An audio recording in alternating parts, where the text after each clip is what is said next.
They're out there. Clowns standing outside of buildings. They're painted like demons. Harbingers of balloon animals and flowers that squirt water. Today I'm going to be diving into a topic that very few are brave enough to cover. If I don't make it out alive, tell my mom I love her and tell Ronald McDonald to go fuck himself. Hello everybody, welcome to my channel. Today we are going to take a little walk down memory lane. I hope you enjoy it. If not, sorry.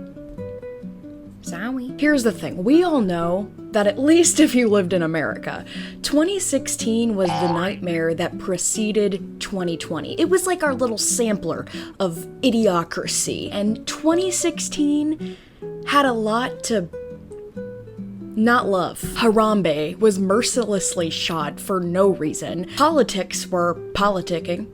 I don't know who created Pokemon Go, but I'm trying to figure out how we get them to have Pokemon go to the polls.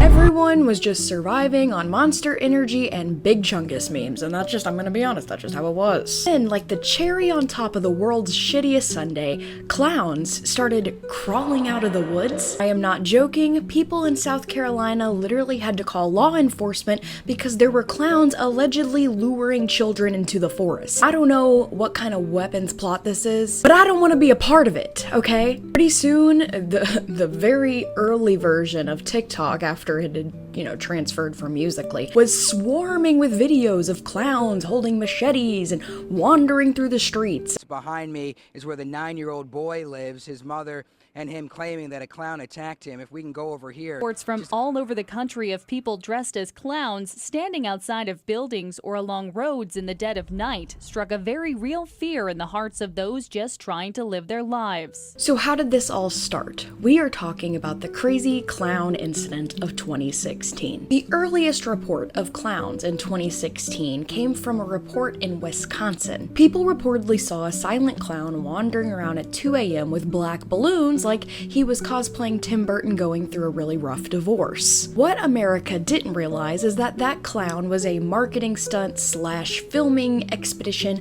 of an independent short film horror movie called Gags. But the damage was already done and America had already shit its pants. It's honestly crazy to me how one incident of a clown wandering around can literally spread like a disease. Then there were the clowns in the Carolinas that were reportedly videoed luring children into the woods. Now, it is important to note that no one got hurt from this incident and the children didn't fall for it. Good for them. It's great to know that at least in 2016, modern day children had more common sense than the typical Five Nights at Freddy's character. What can I say? After these two reported instances came the peak of Facebook moms with choppy blunt bobs posting, "Attention! Evil clowns spotted in the neighborhood!" Meanwhile, police, law enforcement, and other researchers just said that this was moral panic inspired by a couple isolated incidents, and there was no proof that any of these clowns were doing anything that harmful. But caveat, the reports blew up, and the Facebook posts of terrified middle-aged mothers inspired older Gen Z and teenagers to do what they do best, which is piss Gen X off. Pretty soon, every single town had copycats of the clown incident. There was at least one story in every major city about a man wandering around in a mask.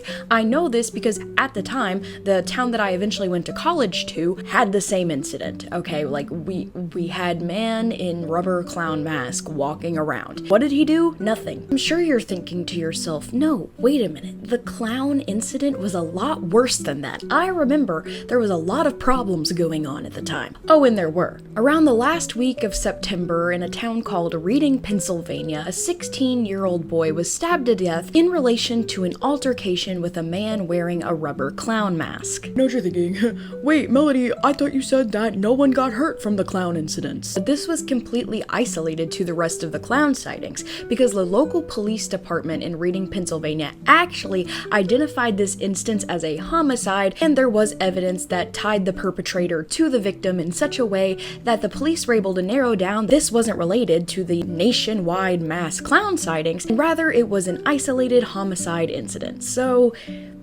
there was your clown, just happened to be wearing that mask because it was close to Halloween. and it was available. That was another thing that made these clown sightings so prominent. All of this transpired like exactly 2 weeks after everyone's local Spirit Halloween opened in the closed down mattress store. Folklore researchers suggest that the clown sightings of 2016 were pretty much brought on by several factors. One, there was a very intensified political climate in the United States. If you don't remember the Trump versus Hillary election, bless your little tiny Gen Alpha heart. I feel bad for you, quite honestly, because that was a time. Besides the fact that there was major political tension in the United States, it was right around Halloween, people were bored, people were practically itching for ways to stir up news. That's pretty much what caused these people to roleplay as clowns. Even though the generalized clown sightings didn't result in any kind of innate danger, there were very real consequences to the clowns being sighted. Penn State students actually formed a clown hunting mob.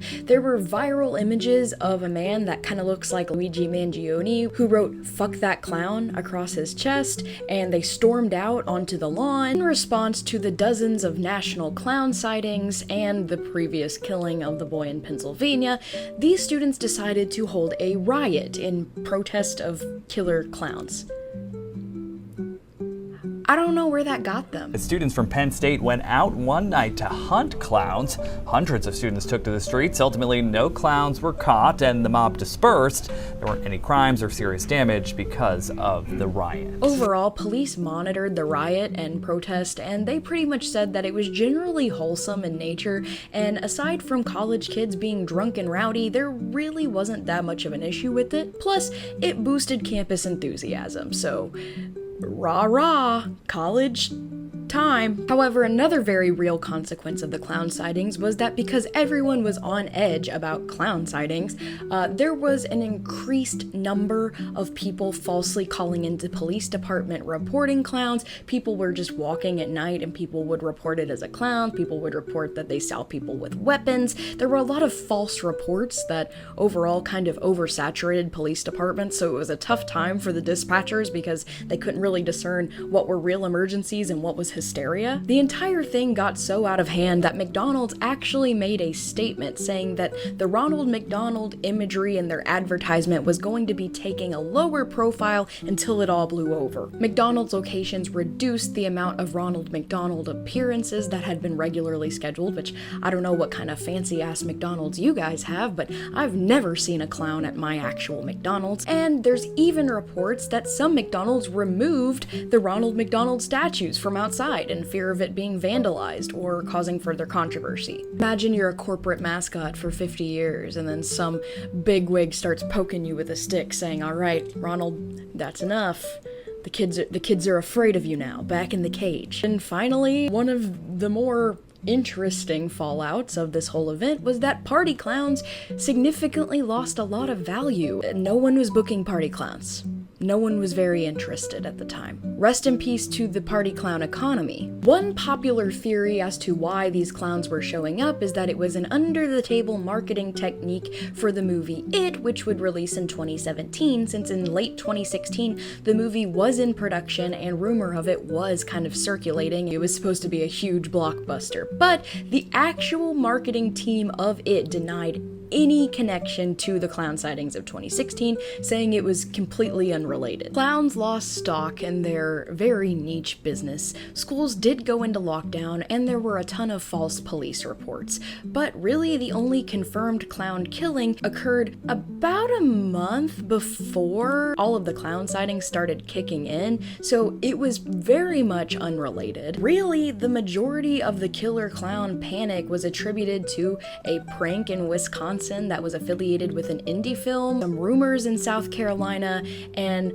college kids getting overhype about things in true college kid fashion. Oh, also the fact that Facebook gives everyone brain worms. So there's my little mini breakdown as to what happened during the 2016 clown crisis. A very strange historical event that I have lived through. I can just add that to the list. I was born right around the time of 9/11, so things have never slowed down for me. I hope you enjoyed this this video. My name is Melody. This channel is called Melody Ever After.